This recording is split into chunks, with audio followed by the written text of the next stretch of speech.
yesterday we talked about how Babylon 5 creator J. Michael Straczynski went and turned Harlan Ellison's dangerous visions into sensible visions, is what he should have called it, as it is a complete corporate Hollywood leftist safe play. He didn't include any dangerous visions in it whatsoever that would have been against his own worldview or anybody else's in the corporate establishment.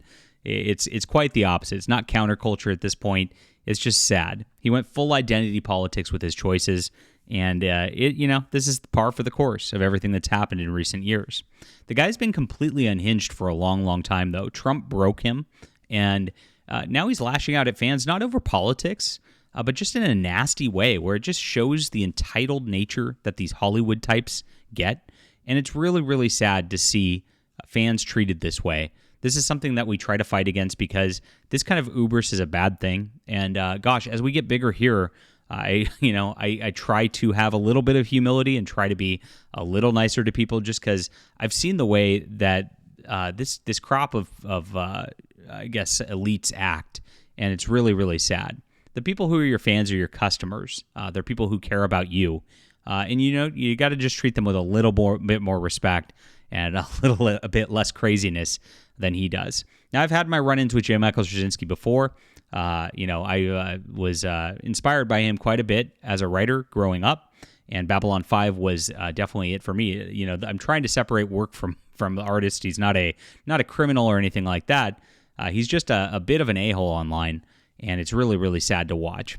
Now, if you like Babylon 5, if you like great science fiction, I am producing this today. This is my trilogy, and like I said, a lot of Babylon 5 inspiration right here.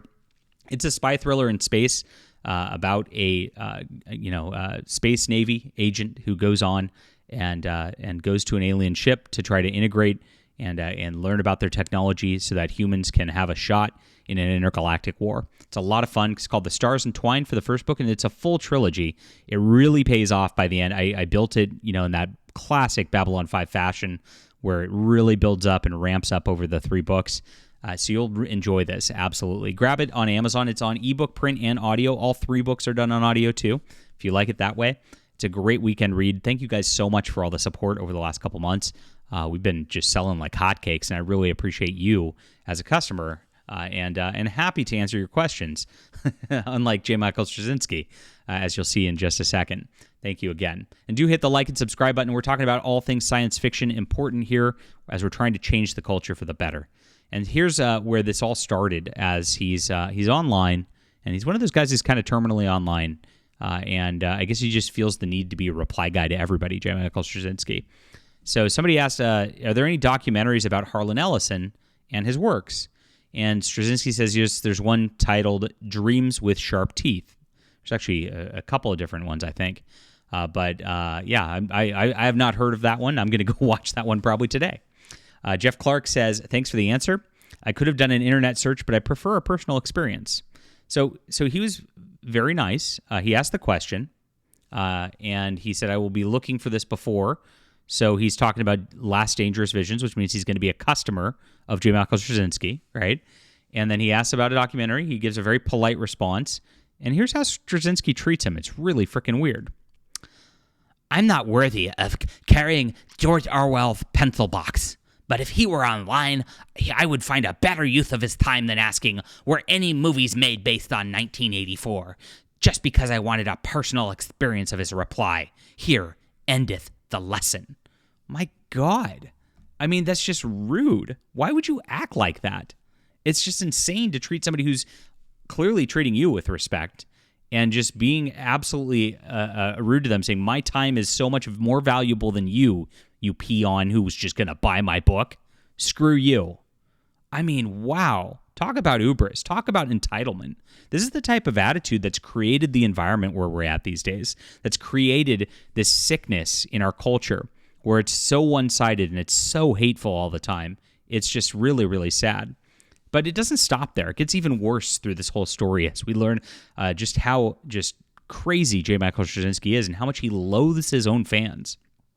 This guy, Mr. Worry here, says, so what you're telling me is to bother you about things other than your personal projects. Okay, have you played the new Zelda?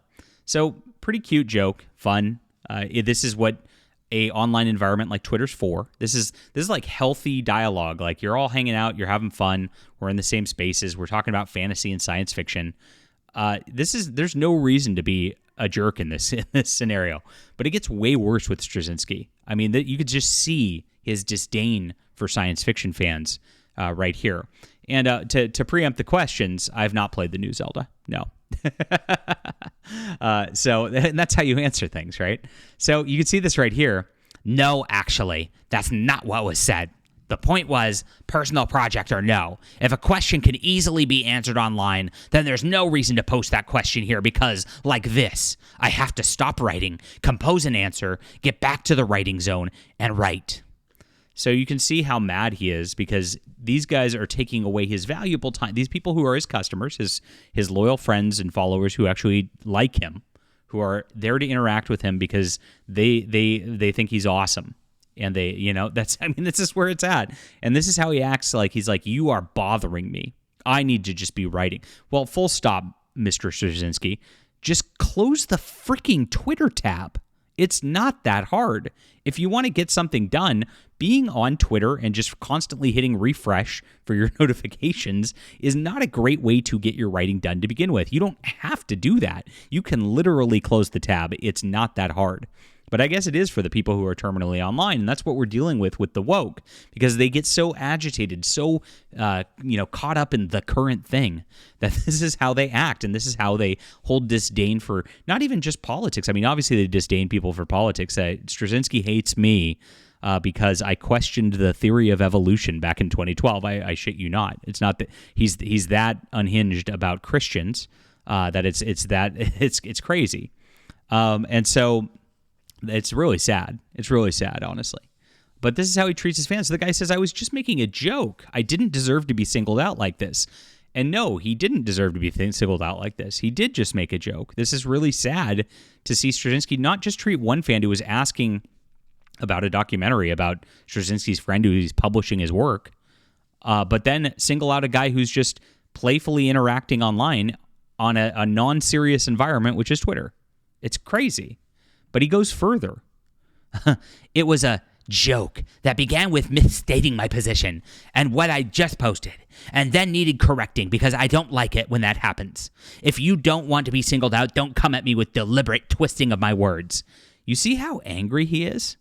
It's crazy. Misstating of my position? The guy asked if you played the Zelda game, bro. It's not serious business. It did not need correcting, and this is how you could tell the guy's a complete gamma male. Like, it needs correcting. Like, just go back to your writing. Do something productive. Go touch grass. This is wild. I just can't believe somebody's this mad at the internet, and why would you be on the internet if you're this mad at the internet? So the guy says, can I ask a follow-up question? Why do you have your Twitter notifications on while you were writing if it annoys you so much? Why don't you just mute the app and come back to it later? That's what I said, Mr. Worry. I mean, it seems pretty obvious. If he's in a position where he needs to be productive right now, he shouldn't be just responding to random, 112 following accounts on Twitter. What the hell? But no, he can't stop. He can't stop. And so he did not reply to that right there. Oh, so he did. I'm sorry. He did reply to this. He said, let me get this straight. You mischaracterize my post so you can make an unfunny joke when called out to ask me to explain myself? Questions don't annoy me. Annoying people annoy me. So I give them a chance to show otherwise before blocking. You didn't rise to the challenge. So he lambasts the guy, and by the way, he doesn't just reply. Think about this. He does it in quote tweet to try to get his other followers to pile on these people too. That's how sick these people act, right? They want their followers to go in on them also because they want to pile on. It is initiating a pile on. It's initiating a single out. It's just gross behavior.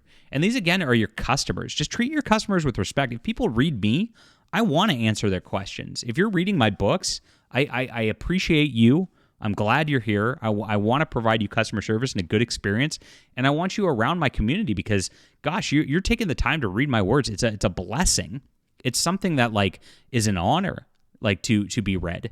A lot of people don't have that, but that's how entitled these people get in Hollywood. They really are just narcissistic a-holes all the way around. And it's really, really sad to see how they treat their customers and fans every single time. Gosh, this isn't even political. It's just gross.